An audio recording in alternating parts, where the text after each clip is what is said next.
Hello students, I welcome you all to my YouTube channel. बच्चों, आज हम continue करने वाले हैं some basic concept of organic chemistry को। क्लास 11th के पर्सपेक्टिव से ये चैप्टर बहुत ज़्यादा इंपॉर्टेंट है एंड क्योंकि पहली बार एक प्रॉपर फॉर्मेट में आप ऑर्गेनिक केमिस्ट्री को पढ़ रहे होते हैं तो बच्चों के मन में थोड़ी इंटरेस्ट भी काफ़ी ज़्यादा होता है कि इस वाले चैप्टर में हम क्या क्या पढ़ने वाले हैं, बिकॉज बच्चों को उन्हें स्टार्टिंग से रहता है ऑर्गेनिक केमिस्ट्री पढ़ने वाले हैं, लाइक दैट। ओके, सो इस चैप्टर के 2 वीडियो पहले ही आ चुके हैं जहाँ पे हमने बेसिक्स को कवर किया है। अगर आपने नहीं देखे ये वीडियो तो प्लीज जाके देखो। डिस्क्रिप्शन में आपको इस प्लेलिस्ट का लिंक भी मिल जाएगा, तो जिसमें हमने कवर करा है कि some basic concept of organic chemistry क्या है, ऑर्गेनिक केमिस्ट्री क्या है, क्यों पढ़ना है हमने ऑर्गेनिक केमिस्ट्री, क्या क्या टॉपिक्स इसमें कवर होते हैं, वो चीज़ हमने कवर करी थी। एंड उसके अलावा स्ट्रक्चरल फार्मूला क्या होता है ऑर्गेनिक कंपाउंड का, देन किस तरीके से आप उन सब चीज़ों को रिप्रेजेंट करते हो, तो ये बेसिक सारी चीज़ें हमने पहले ही कवर कर ली है। नाउ इस वीडियो में पर्पस है, जैसा कि आपको टॉपिक दिख रहा होगा, क्लासिफिकेशन ऑफ ऑर्गेनिक कंपाउंड। देखो बच्चों, क्लासिफिकेशन एक बहुत इंपॉर्टेंट चीज है। क्यों? क्योंकि क्लासिफिकेशन से आपको किसी भी टॉपिक को, किसी भी सब्जेक्ट को पढ़ना थोड़ा सा इजी हो जाता है। जैसे अगर मैं एग्जांपल लूं, पीरियोडिक क्लासिफिकेशन आपने चैप्टर पढ़ा है, ओके, छोटी क्लास में। अब वहां पे पर्पस क्या था कि क्योंकि पीरियोडिक टेबल में बहुत सारे एलिमेंट होते हैं, अगर मैं एक एक करके सारे एलिमेंट्स को पढ़ने जाऊंगा तो क्या हो सकता है कि this will be too much for us, right? So हम क्या करते हैं, सिमिलर चीजों को, जिनकी प्रॉपर्टी सिमिलर होती है, उनको एक ग्रुप में डाल देते हैं, सिमिलर प्रॉपर्टी वालों को एक पीरियड में डाल देते हैं। तो उससे क्या होता है कि जब आप किसी एक ग्रुप के बारे में पढ़ लेते हो, लेट्स से 15th ग्रुप के बारे में आपको आइडिया कि 15th ग्रुप ऐसे ऐसे होते हैं, तो मोर और लेस 15th ग्रुप के आने वाले, 15th ग्रुप के अंदर आने वाले सारे के सारे एलिमेंट्स की प्रॉपर्टी मोर और लेस सिमिलर होगी। तो उस बेसिस पे अगर आपको प्रिडिक्ट करना हो कि हाँ इस वाले एलिमेंट की प्रॉपर्टी कैसी होगी, तो आप आसानी से उस ग्रुप के बाकी एलिमेंट्स की प्रॉपर्टी के बेस्ड पे आप क्या कर सकते हो, उसको प्रिडिक्ट कर सकते हो, आइडेंटिफाई कर सकते हो। तो क्लासिफिकेशन इस तरीके से बहुत हेल्प करता है हमें किसी चीज को, बड़े टॉपिक को आसानी से पढ़ने में, आसानी से समझने में। अगेन, जब आप ऑर्गेनिक कंपाउंड की बात करते हो तो ऑर्गेनिक कंपाउंड में millions and billions of elements है, कंपाउंड्स, मॉलिक्यूल्स है। ओके, सो एलिमेंट्स नहीं, ऑब्वियसली आपके पास मॉलिक्यूल्स होंगे। सो आपके पास मिलियंस ऑफ ऑर्गेनिक कंपाउंड के मॉलिक्यूल्स है, बिलियंस ऑफ मॉलिक्यूल्स है। अब इन सब को एक साथ अगर आपको पढ़ना है ऑब्वियसली, तो आपको कुछ ना कुछ तो क्लासिफाई करना पड़ेगा।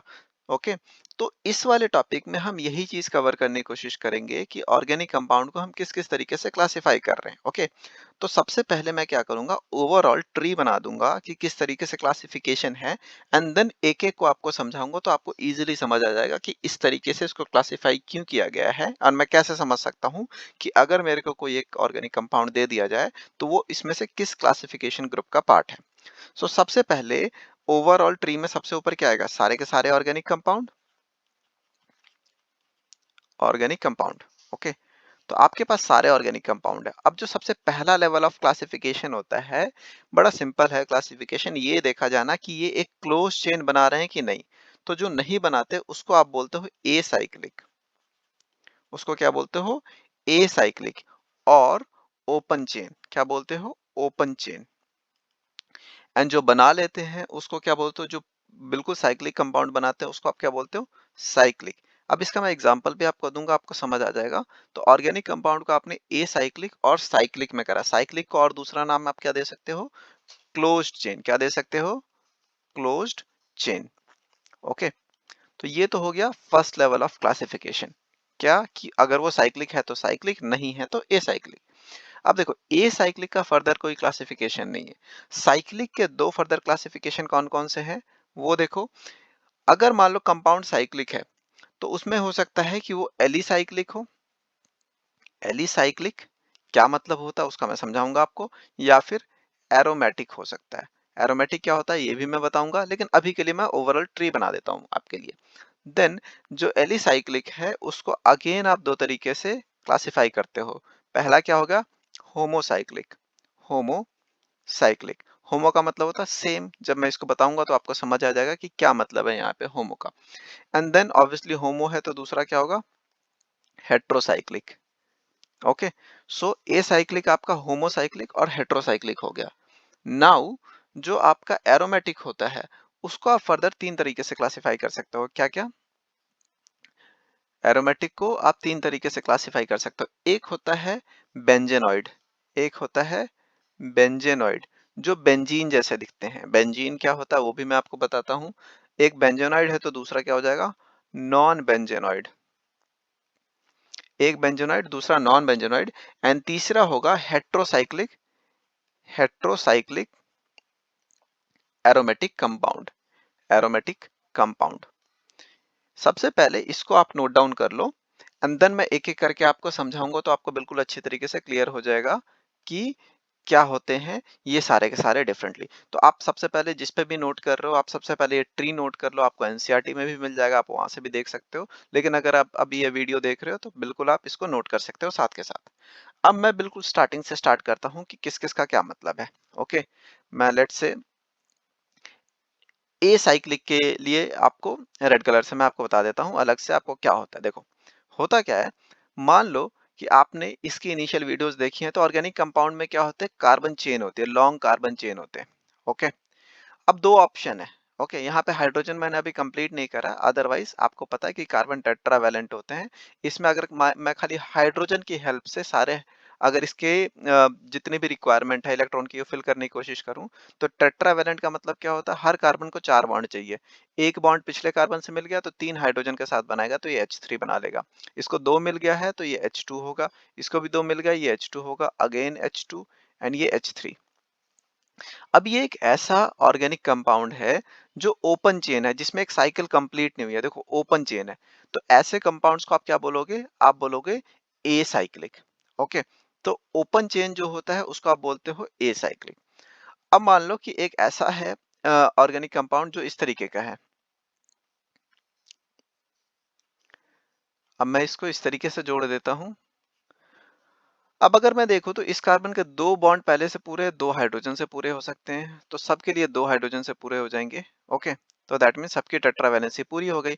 लेकिन इंपॉर्टेंट चीज यहाँ पे ये है कि यहाँ पे कोई ओपन एंड नहीं है, ये पूरा का पूरा एक साइकिल कंप्लीट हो गया। तो ऐसे को आप क्या बोलोगे, साइक्लिक। ओके, पहला वाला क्या होगा, ए साइक्लिक, और ये क्या हो गया, साइक्लिक।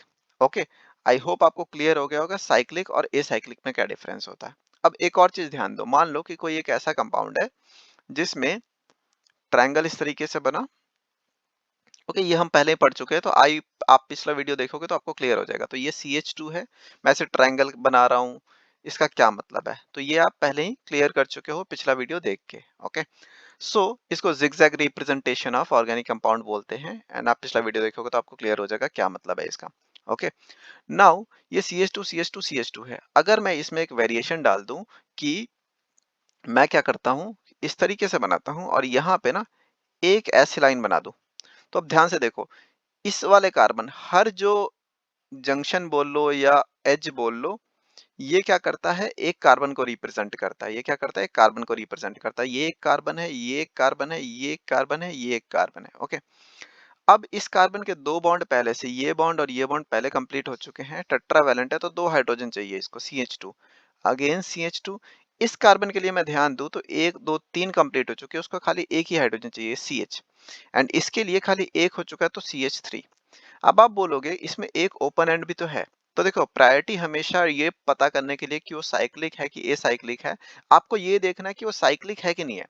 अगर साइक्लिक है तो उसको साइक्लिक में ही क्लासिफाई करोगे चाहे उसके पास ओपन एंडेड हो। तो यहाँ पे देखोगे तो एक साइकिल पहले कंप्लीट हो चुका है, तो इस वाले कंपाउंड को आप क्या बोलोगे, साइक्लिक ऑर्गेनिक कंपाउंड। ओके, तो इस तरीके से आप डिफरेंशिएट करोगे कि कौन सी चीज साइक्लिक है, कौन सी चीज एसाइक्लिक है। नाउ दैट मैंने बोला कि एसाइक्लिक का फर्दर कोई क्लासिफिकेशन नहीं है, सो साइक्लिक के फर्दर क्लासिफिकेशन है। देखो साइक्लिक के फर्दर क्लासिफिकेशन क्या है, एलिसाइक्लिक और एरोमेटिक। देखो क्या होता है, ये जब आपको एक दूसरा चैप्टर हाइड्रोकार्बन्स में पढ़ाऊंगा, ऑर्गेनिक कंपाउंड का जो दूसरा चैप्टर 11th में हाइड्रोकार्बन्स, वहां पे एक रूल आएगा that is called Huckel's rule, that is called Huckel's rule, HUCKELS, Huckel's rule. Okay, देखो जो जो कंपाउंड इस हक्कल्स रूल को फॉलो करता है, सबसे पहली चीज तो क्या होना चाहिए, साइक्लिक कंपाउंड होना चाहिए। ओके, सो अगर वो कंपाउंड हक्कल्स रूल को फॉलो करता है तो उसको आप क्या बोलते हो? उसको बोलते हो एरोमेटिक कंपाउंड। अगर आपसे पूछे कोई कि एरोमेटिक कंपाउंड क्या होता है, तो आप बोलोगे कि जौन से कंपाउंड हकल्स रूल को फॉलो करते हैं, उसको एरोमेटिक कंपाउंड बोला जाता है। अब क्वेश्चन है हकल्स रूल क्या होता है? तो मैं उसको अभी एक्सप्लेन नहीं करूंगा, ऑब्वियसली बच्चों, जब हकल्स रूल पढ़ेंगे तो आपको समझ आ जाएगा। लेकिन फिलहाल के लिए क्लासिफिकेशन के लिए ध्यान रखो कि जो चीज हकल्स रूल को फॉलो करता है, उसको आप क्या बोलते हो? एरोमेटिक कंपाउंड बोलते हो। ओके, सो आप अगर चाहो अभी के लिए तो आप सर्च कर सकते हो, या फिर आप दूसरा जो चैप्टर हाइड्रोकार्बन्स उसमें जाके ढूंढ सकते हो हकल्स रूल क्या है। बहुत सिंपल सा रूल है, 3 चीजें होती हैं, अगर उसको फॉलो करता है कोई कंपाउंड तो उसको आप एरोमेटिक कंपाउंड बोलते हो। ठीक है, एंड देन आपके पास एलिसाइक्लिक है। तो ऑब्वियसली एक साइक्लिक कंपाउंड जो एरोमेटिक नहीं है उसको आप क्या बोलोगे? एलिसाइक्लिक। ओके, जो एरोमेटिक नहीं है वो है एलिसाइक्लिक। अब एरोमेटिक का एक एग्जांपल दूं तो देखो, ध्यान रखना, एरोमेटिक का एक बहुत सिंपल एग्जांपल है और आप सब फैमिलियर भी होंगे, बेंजीन।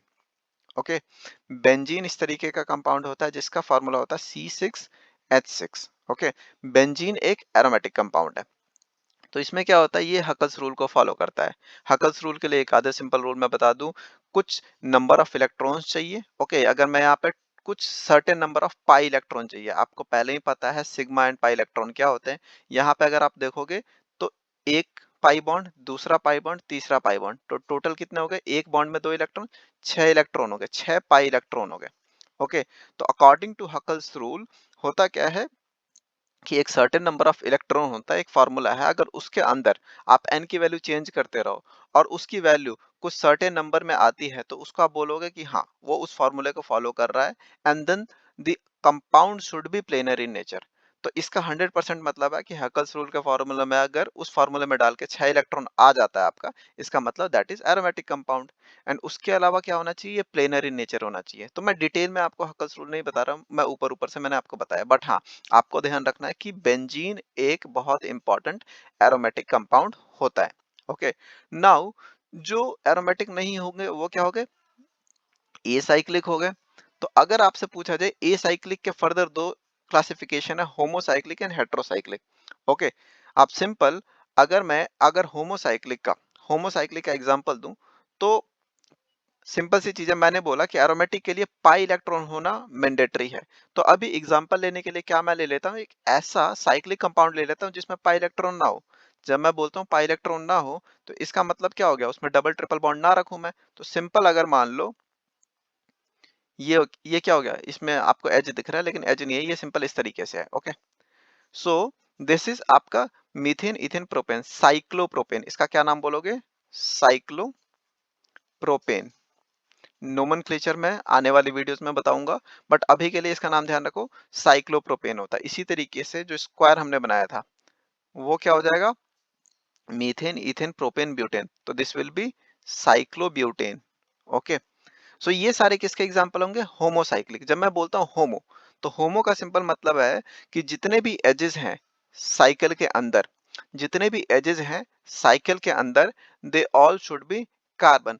बिकॉज बाय डिफॉल्ट जब हमने जिगजैग कॉन्फ़िगरेशन पढ़ा था, जिगजैग स्ट्रक्चर पढ़ा था, तो जितने भी एजेस होते हैं उसको हम क्या मान के चलते हैं बाय डिफॉल्ट, कि they are carbon in organic compounds. Okay, so अगर ये एजेस सारे के सारे कार्बन है तो होमो मींस सेम, सारे के सारे कार्बन है, तो that you will called homocyclic. Okay, now अगर मैं हेट्रोसाइक्लिक की बात करूं, अगर मैं हेट्रोसाइक्लिक की बात करता हूं, तो होगा क्या कि आपका जो चेन बन रहा होगा, देखो चेन के बाहर अगर कुछ है ना, अगर मैं यहाँ पे कुछ और लगा दूं, लेट से कुछ भी एग्जांपल, क्लोरीन लगा दूं, सिंगल बॉन्ड क्लोरीन, तो इसका मतलब ये नहीं है कि होमोसाइक्लिक नहीं हुआ।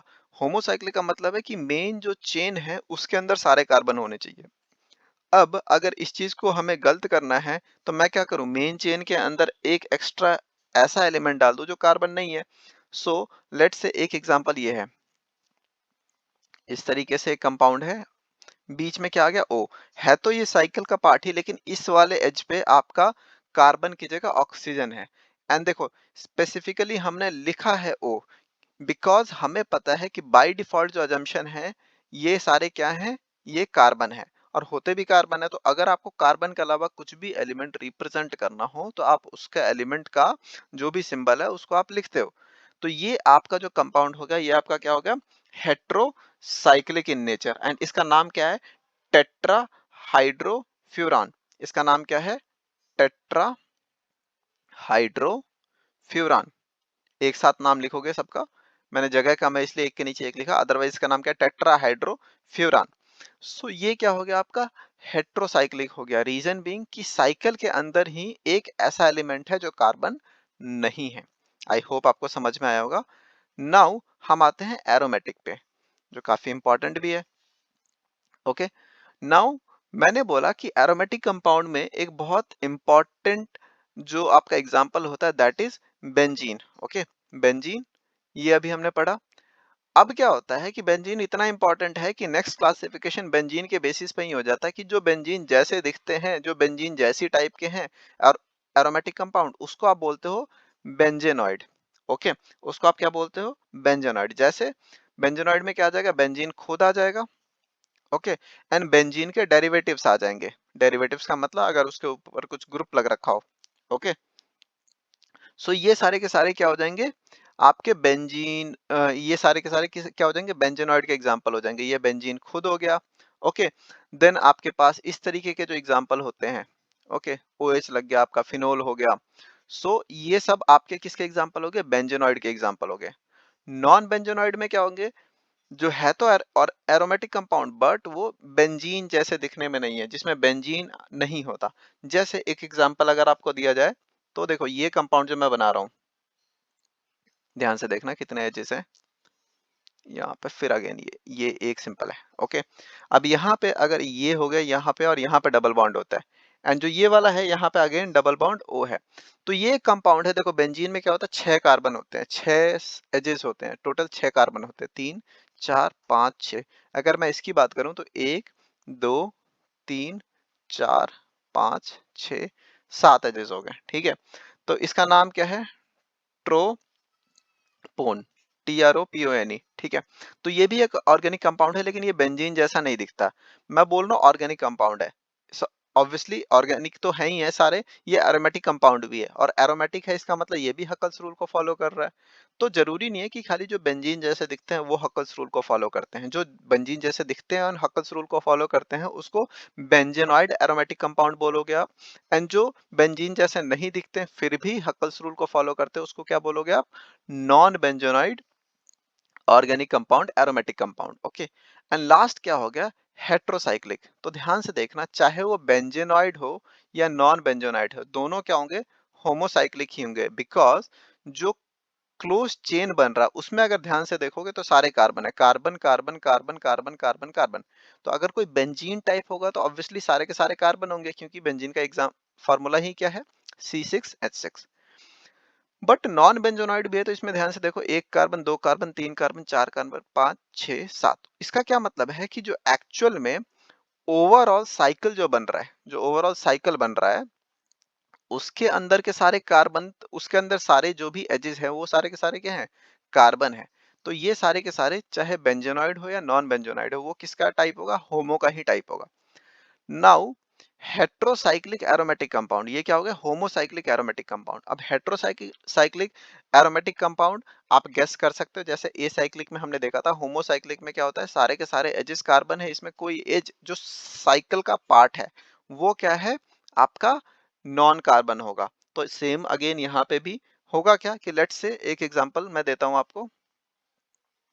यहाँ पे क्या है कि सारे के सारे कार्बन है, बट एक कार्बन की जगह आपका क्या है, एक कार्बन की जगह आपका नाइट्रोजन है। ओके, ये कार्बन ये कार्बन ये कार्बन ये कार्बन ये कार्बन, बट ये आपका नाइट्रोजन हो गया। तो एक्चुअल साइकिल के अंदर एक ऐसा एलिमेंट है जो क्या है, आपका नॉन कार्बन है। यहाँ पे क्या है, वो है नाइट्रोजन। तो जो आपका ये एग्जाम्पल मैंने दिया इसका नाम है पायरिडीन। आपने नाम सुना भी होगा, कॉमन नेम है पायरिडीन। ओके, सो इसको आप क्या बोलोगे, हेट्रोसाइक्लिक एरोमेटिक कंपाउंड। ओके, सो इस तरीके से आप क्या कर सकते हो, ओवरऑल ऑर्गेनिक कंपाउंड्स को क्या कर सकते हो, क्लासिफाई कर सकते हो। आई होप आपको समझ में आया होगा कि क्या होता है ओवरऑल क्लासिफिकेशन। मैं एक बार फिर से आपको रिवाइज करूं तो देखो होता क्या है, और बहुत सिंपल भी है। अब आपको कोई भी ऑर्गेनिक कंपाउंड दे दिया जाए ना, तो आप उसको क्लासिफाई कर पाओगे। सबसे पहले आपको देखना होगा कि वो साइक्लिक है या एसाइक्लिक है। अच्छा, अगर साइक्लिक है तो आपने साइक्लिक में आगे डिसाइड करना है कि साइक्लिक का कौन सा पार्ट होगा। अगर एक साइक्लिक है तो फर्दर कोई क्लासिफिकेशन नहीं है, बड़ा सिंपल है कि वो एसाइक्लिक ऑर्गेनिक कंपाउंड है। ओके, बट अगर आपको पता है कि वो साइक्लिक है तो देन आप देखोगे कि अच्छा ये एरोमेटिक है कि नॉन एरोमेटिक है। नॉन एरोमेटिक है तो आप एलिसाइक्लिक बोलोगे, एंड एलिसाइक्लिक में देखोगे कि उसके सारे जितने भी एक्चुअल जो साइकिल है उसके अंदर सारे कार्बन है क्या, तो आप बोलोगे होमोसाइक्लिक हो गया। नहीं है तो हेट्रोसाइक्लिक हो गया। एरोमेटिक अगर है, वो हकल्स रूल को फॉलो करता है, तो आपको डिसाइड करना है कि वो बेंजेनॉइड है, वो नॉन बेंजेनॉइड है, या हेट्रोसाइक्लिक एरोमेटिक कंपाउंड है। ओके, सो अगेन मैं जल्दी से रिवाइज करा देता हूँ। ऑर्गेनिक कंपाउंड को आप सबसे ब्रॉड लेवल पे दो तरीके से क्लासिफाई करते हो। सबसे पहला आपका क्या हो गया, सबसे पहला आपका होगा वेदर कि वो पूरा साइकिल है या फिर नहीं। ठीक है, अगर साइक्लिक है तो आप बोलोगे उसको साइक्लिक, नहीं तो आपका क्या होगा, ए साइक्लिक हो गया। फिर साइक्लिक को दो तरीके से करते हो, ये डिपेंड करता है कि वो हकल्स रूल को फॉलो करता है कि नहीं करता। तो यहाँ पे कंडीशन क्या है, हकल्स रूल। अगर फॉलो किया तो आप बोलोगे एरोमेटिक, नहीं किया तो आप बोलोगे एलिसाइक्लिक। नाउ एलिसाइक्लिक है तो आपको देखना है कि जो क्लोज चेन है उसमें सारे के सारे कार्बन है, होमोसाइक्लिक। नहीं है, हेट्रोसाइक्लिक। एरोमेटिक है दैट मीन्स हकल्स रूल को फॉलो कर रहा है। हकल्स रूल को फॉलो कर रहा है, एरोमेटिक है, तब आपको देखना है कि ओके अब इसमें क्या वो बेंजीन जैसे दिखते, तो इसमें भी फर्स्ट लेवल पे दो तरीके की क्लासिफिकेशन हो गई कि आपका होमोसाइक्लिक हो गया एंड दूसरा हेट्रोसाइक्लिक हो गया। होमो के फर्दर दो क्लासिफिकेशन है, कौन कौन से, बेंजेनॉइड, नॉन बेंजेनॉइड। तो अगर आपका होमोसाइक्लिक है तो आपको देखना है कि अच्छा ये बेंजीन जैसा दिखता है तो बेंजेनॉइड कैटेगरी में डाल दोगे, नहीं दिखता है तो नॉन बेंजेनॉइड कैटेगरी में डाल दोगे। और अगर आपका हेट्रोसाइक्लिक है तो आपने बस सिंपली देखना है कि क्या एक्चुअली में इसमें एक्चुअल चेन के अंदर कोई एक ऐसा एज है जहां पे कार्बन नहीं हो, तो वो किसका पार्ट हो जाएगा, हेट्रोसाइक्लिक का। आई होप आपको बिल्कुल अच्छी तरीके से क्लियर हो गया होगा कि हम जब क्लासिफाई करते हैं ऑर्गेनिक कंपाउंड्स को तो किस किस बेसिस पे करते हैं, क्या क्राइटेरिया होते हैं उसको क्लासिफाई करने के। एंड आई होप कि अगर अब आपको कोई एक ऑर्गेनिक कंपाउंड दिखता है, आपको कोई ऑर्गेनिक मॉलिक्यूल दिखता है, आप बुक खोलो, आपको किसी भी पेज पे कोई भी ऑर्गेनिक कंपाउंड दिख जाए, तो एटलीस्ट आप उसको अब क्लासिफाई कर पाओगे कि ये सारे के सारे जो ग्रुप मैंने बताए इसमें से वो कहाँ पे फिट करेगा। And this was the purpose of this particular video. अगर बच्चों ये वीडियो आपको पसंद आई है तो प्लीज लाइक शेयर सब्सक्राइब जरूर करना। Thanks for watching this video and wait for next video बच्चों। Bye bye.